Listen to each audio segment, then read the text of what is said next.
કે મારો દીકરો કે 24 કલાક આજ રચ્યો પચ્યો નહીં રહેતો. આહા, આટલા લોકો મને મારી વાહ વાહ કરે છે, આટલા લોકો મારી પ્રશંસા કરે છે, ગુજરાતમાં મારું જબરું નામ થઈ ગયું છે. આ બધાને વિચારીને આવા દઉં ખુખાર મેલડી એ શું? અને રંગે ભક્તિમત રંગેલો રાખ્યો છે. મને ખબર છે સંસારનું જ્ઞાન જેને થઈ જાય એને કશું આ બધું પડ્યું જ ના હોય. આ શું ખોટું? ભાઈ ચાહે મહેલોમાં રાખે ચાહે ઝોપડીમાં રાખે, રાજી જ હોય. એનું નામ અસલ ભક્ત કહેવાય. મારે એવા બનાવવાના છે તમને. આ શું ખોટું? એટલે કહું છું, અત્યારે નિંદા નહીં થતી, અત્યારે મારો કોઈ વિરોધ નહીં થતો, તો એવું ના હોય કે કાલ વિરોધ ના થાય. ચાલુ કરે તે કોક સહન કરવો પડશે. આ શું ખોટું? આ દુઃખ લાગશે આ વાતનું, પણ હું એ વાતે દુખી કે મારો દીકરો દુખી કે તે પાછું કોક ચાલુ કરે. આ તો ધતિંગ કરે, આ તો નાટક કરે, આ તો આમ છે, આ તો આવા હતા તેવા હતા, બધું કેટલી જાતનું બધું તમારે સહન કરવું પડે. કેમ? આ સંસાર છે. એ ભગવાન જેવા ભગવાનને આરોપો નાખ્યા છે લોકોએ. આ સંસાર સીતા જેવી સીતા માતા ઉપર મતલબ સંદેહ કર્યો છે આ સંસારી માણસોએ. ભગવાનની પત્ની સીતા માતા એના જેવું કોઈ પવિત્ર નહીં.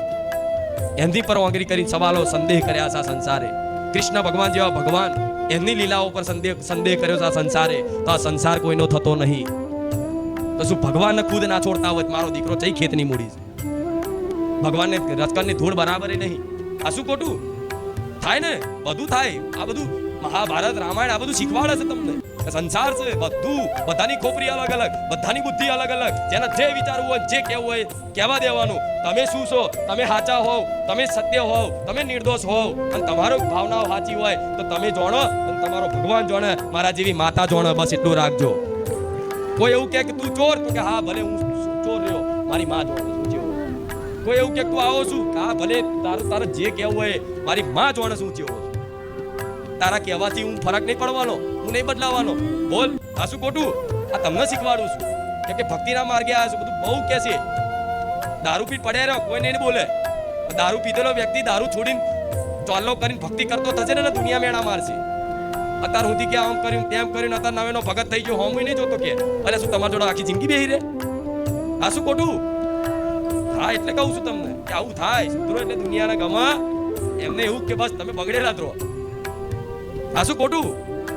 હા, એટલે આ બધી શીખ એટલે માટે આવું છું કે જીવન છે, હજુ આગળ બધું બહુ થશે. હજુ તો ખબર છે, હજુ તો એવો સમયગાળો આવશે વચ્ચે કે વિશ્વાસ હોવા છતાંય, શું માતાજી પર પૂર્ણ વિશ્વાસ હોવા છતાંય, સેવા નામ જપ કરતા હોવા છતાંય, બધી વાતોનું પાલન કરતા હોવા છતાંય વચ્ચે એવો સમયગાળો આવી જાય, એવી પરિસ્થિતિ ઊભી થઈ જાય, એવું વાતાવરણ ઘેરાઈ જાય, દુઃખ વેટાઈ જાય, ત્યારે તમને એવો અંધકાર દેખાય કે હારું માતા શક નહીં, મારું હોંભરા કે નહીં, શું માતા છે કે નહીં, આભરા છે કે નહીં, એ તમે એવું વિચારતા હોય કે મને જોવો છે કે નહીં. તારે એ જોતી હોય ને હોંભરતી હોય, પણ એ ચૂપ થઈ જાય થોડાક સમય માટે. કેમ કે જ્યારે પરીક્ષા ચાલતી હોય ને ત્યારે શિક્ષક હંમેશા ચૂપ રહે. એટલે આવો સમયગાળો હશે, કેટલા હશે ને? હા, તો ચૂપ. આમ એમ એવું માની લેવાનું, મનથી વિચાર લેવાનું ખુખાર મેરડી અદબ પારેલી છે. જોવા તો છે અદબ પારેલી છે. આવું કોણ આવું બધું થાય? જે મારી પર વિશ્વાસ પૂર્ણ કરે છે. એનો વિશ્વાસ છે. ખુખાર મેરડી જે કહે છે ને હાથ છે, એનો અનુભવ થઈ ગયો છે, મારો ભક્ત બન્યો છે, એના આ ખબર પડશે અને એને જ આ કષ્ટી આવશે. જેના જેટલી વધારે કષ્ટી આવી, જેટલો જેનો વિશ્વાસ વધારે, નહીં કેવું ને તમે ભક્તિ છોડ દેશો. ના એવું કહીશ તો ભક્તિ છોડ દેશો તમે, કહી દઉં. નવાઈની વાત છે આ. જેનો જેટલો વિશ્વાસ વધારે એના જીવનમાં એટલી કષ્ટીઓ વધાર. જેનો જેટલો વિશ્વાસ વધાર એના જીવનમાં એટલી કષ્ટીઓ વધાર, એટલા દુઃખ વધાર. આવું કેમ? આવું એટલે કે આ દુઃખ જ તમને મારા સમીપ લાવતું જાય છે. જેમ દુઃખ દૂર કરવાની વાત કરો એમ વધાર આવે. જો ગુમડું થયું હોય ને યાદ મીઠું કોક નાખે. મલમ લગાવવાની જગ્યા ઉપર મીઠું ભભરાવે. અલ્યા મારી અહીં દુકાન તું એક તો મીઠું ચો નાખે. પણ આમ એ દર્દમાં પોકાર કરતા કરતા હોય માં, હે માં હવે નહીં સહન થતું, હે માં નહીં સહન થતું, નહીં થતું. એમ એક દાડો નાભીથી એકદમ આહ ભરીને રડી જાવ ને કે માં હવે સહન નહીં થતું, હવે પતી ગયું. એ દાડામ શરણમાં પડી જાવ ને, એ દાડામ તમારા બે હાથ જાલી અને હું તમને ઊભા કરું, દીકરા ઊભો થા, હું ખુખાર મેલડી બેઠી. હા, આવું થશે. એમને નહીં થાય, એમને નહીં થાય. જેટલી ખાય હશે ખાય એવી ખાય. કમ સીધું હેડવું પડશે. શેદ અલગ પડી છે. જે સાચા ભક્ત બન્યા છે ને એની પરિસ્થિતિ કહું છું. જે સાચી મારી ભક્ત બની હશે ને એની પરિસ્થિતિ આટલે તલવાર હશે. અહીં ઘરે શેદ અલ્યા કે મરી છે મારી. તારા વગર કોઈ નહીં હોત છે. હું મજા લેતી કે હા બરોબર છે.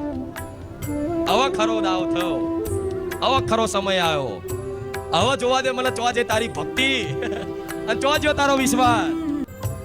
આ સમયગાળો જેણે જેણે પાર કરી લીધો, આ સમયગાળો જેણે પાર પાડી લીધો, એને ઊંચો કરીને મારા ખોળામાં લઈ લો કે દીકરા બેસ, હવે તને કશું કરવાની જરૂર નહીં.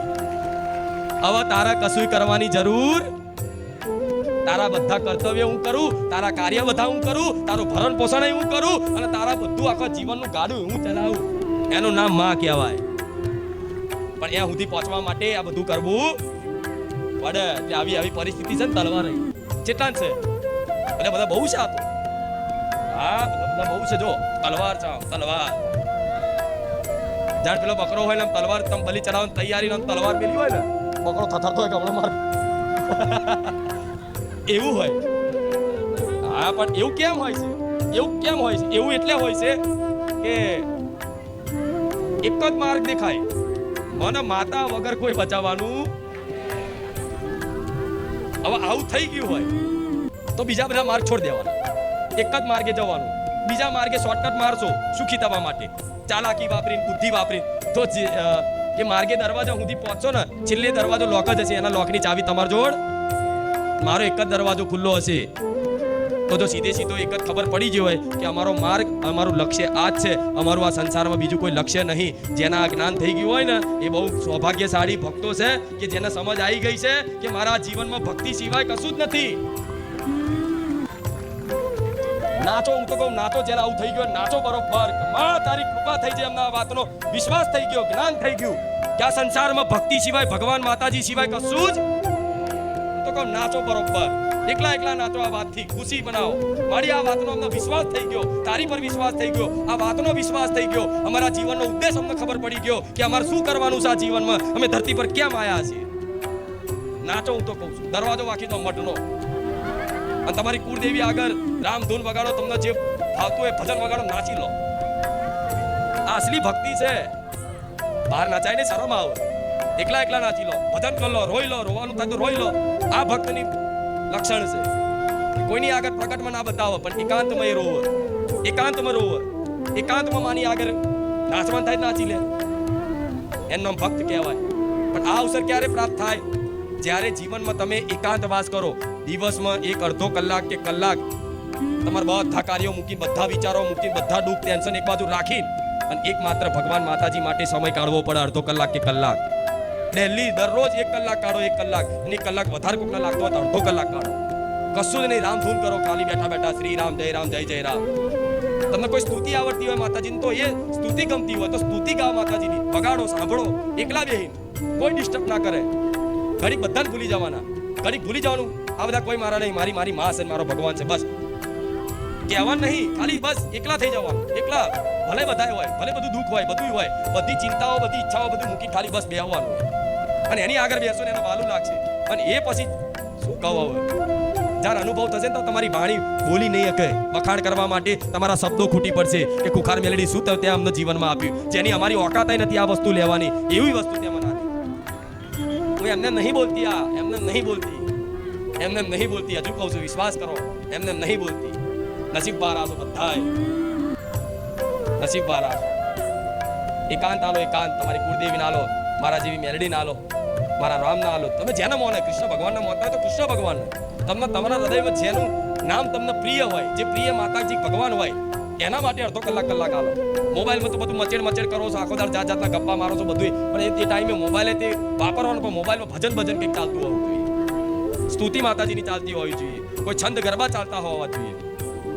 ત્યારે અનુભવ કરવો છે ને કે માતાજી કેવા હોય છે ને એનો પ્રેમ કેવો હોય છે. હાલો એકાંત ધીરે ધીરે. જો ખબર પાડું કે માં કોને કહેવાય, માનો પ્રેમ કોને કહેવાય. બધાને છોડવા તૈયાર થઈ જાવ મારા માટે. એવી માં છું. ખરેખર હું કહું છું, બધાને છોડવા તૈયાર થઈ જાવ તમે. કેમ? મારો પ્રેમ એવો છે. છોડાવવાની વસ્તુને વાત નહીં કરતી, હું દર્શાવું છું મારી કરુણા ચીટીસ, મારી મમતા ચીટીસ.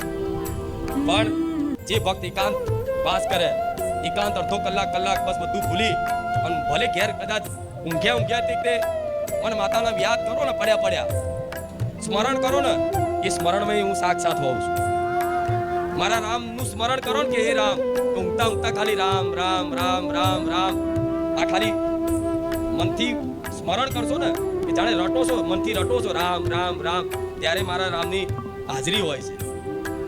અને ધીરે ધીરે ચાલુ કરો, અનુભવ થશે રામ નામની મહિમા એટલી અપાર છે કે આટલા શાસ્ત્રો, વેદો, પુરાણો, ઉપનિષદો, ગ્રંથો, મહાપુરુષોની વાણી, ભક્તોના ચરિત્ર, આટલા બધા ઇતિહાસ લખાયા છે. એટલા ઇતિહાસમાં બ્રહ્મા વિષ્ણુ